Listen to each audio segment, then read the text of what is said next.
Hai, Assalamualaikum. Pada pertemuan kali ini, kita akan membahas materi tentang struktur dan jaringan pada tumbuhan. Pengertian struktur tumbuhan. Struktur tumbuhan adalah suatu susunan yang ada pada tumbuhan yang memiliki fungsinya masing-masing.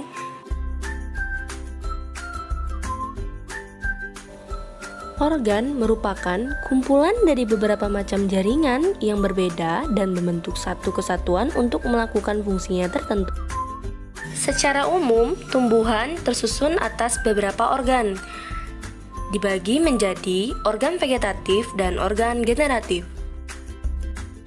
Organ vegetatif adalah organ tumbuhan yang berfungsi untuk mendukung pertumbuhan dan berguna untuk penyerapan, pengolahan, pengangkutan, dan penimbunan zat-zat makanan pada tumbuhan. Contoh organ vegetatif pada tumbuhan yaitu akar, batang, dan daun. Organ generatif adalah organ tumbuhan yang berfungsi dalam proses perkembangbiakan secara generatif atau secara seksual. Contoh organ generatif pada tumbuhan yaitu bunga, buah, dan biji.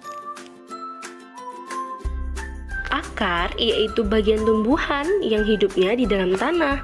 Ciri-ciri akar berbentuk meruncing, berwarna gelap, tidak berwarna hijau, tidak memiliki buku-buku, dan tumbuh menuju ke pusat bumi.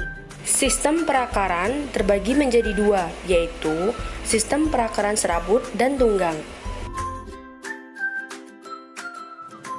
Pada rumput, bambu, dan jagung merupakan contoh akar serabut. Sedangkan pohon mangga, nangka merupakan contoh dari akar tunggang. Pada sistem perakaran tunggang memiliki bagian akar yang berukuran besar yang disebut dengan akar utama. Di sekitar akar utama ini tumbuh akar-akar kecil yang disebut dengan akar cabang. Sedangkan pada sistem serabut tidak memiliki akar utama. Dia hanya memiliki serabut-serabut akar. Nah, berikut ini adalah gambar melintang tumbuhan dikotil dan monokotil, bisa dilihat ya.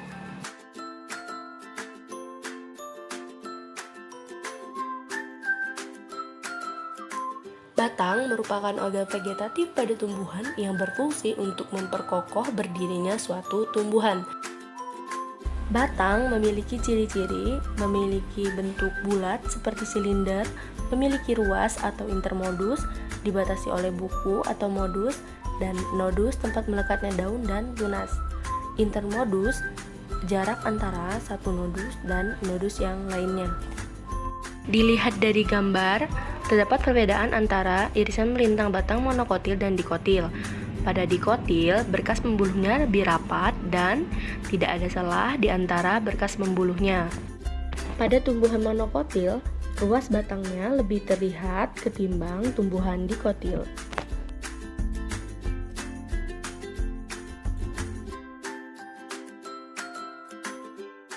Daun merupakan organ tumbuhan yang tumbuh pada batang dan cabang tumbuhan.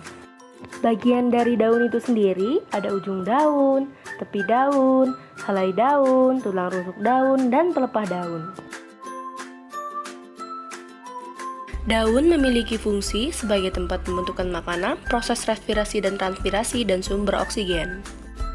Susunan daun terbagi menjadi dua, yaitu daun tunggal dan daun majemuk. Perhatikan gambar berikut.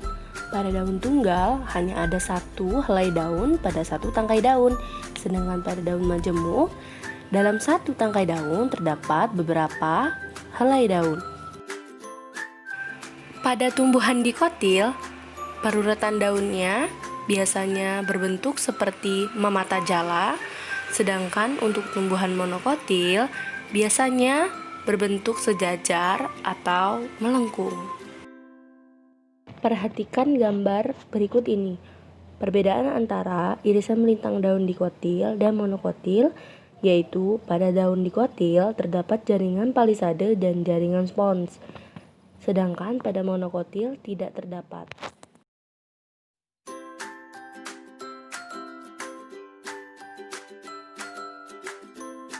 Bunga adalah organ pada tumbuhan yang berfungsi sebagai organ reproduktif. Bunga memiliki fungsi berperan dalam reproduktif, perbanyakan tumbuhan, memiliki nilai keindahan, dan sebagai sumber makanan. Bagian-bagian dari bunga yaitu mahkota, kelopak, dasar bunga, bakal biji, tangkai bunga, dan lain-lain. Bunga yang memiliki kelopak, mahkota, benang sari, dan putik disebut dengan bunga lengkap. Berdasarkan bagian-bagian yang terdapat pada bunga, bunga dapat dikelompokkan menjadi dua, yaitu bunga lengkap dan bunga tidak lengkap. Bunga lengkap bunga yang memiliki kelopak, mahkota, benang sari, dan putik. Sedangkan bunga tidak lengkap yaitu bunga yang salah satu bagiannya tidak ada. Berdasarkan alat kelaminnya, bunga dibedakan menjadi tiga, yaitu bunga sempurna, bunga yang memiliki putik dan benang sari. Bunga jantan, yaitu bunga yang hanya memiliki benang sari. Dan bunga betina, yaitu bunga yang hanya memiliki putik. Perbedaan antara bunga dikotil dan monokotil terletak pada jumlah kelopaknya. Pada dikotil, jumlah kelopaknya 4 atau 5. Sedangkan pada monokotil, jumlah kelopaknya kelipatan 3. Kalian sering makan buah kan? Di dalam buah terdapat biji.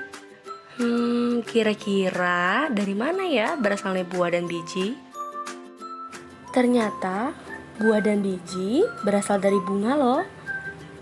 Bagian-bagian bunga yang berfungsi sebagai organ reproduksi yaitu putik. Di dalam putik terdapat bakal biji dan bakal buah. Pada saat terjadi penyerbukan, maka bakal biji akan tumbuh dan berkembang menjadi biji. Bakal buah akan tumbuh dan berkembang menjadi buah yang sering kita makan. Terima kasih telah menonton pembelajaran ini. Di dalam pembuatan video ini masih banyak kekurangan dan semoga kita semua dapat mendapatkan ilmu yang bermanfaat. Terima kasih. Wassalamualaikum warahmatullahi wabarakatuh.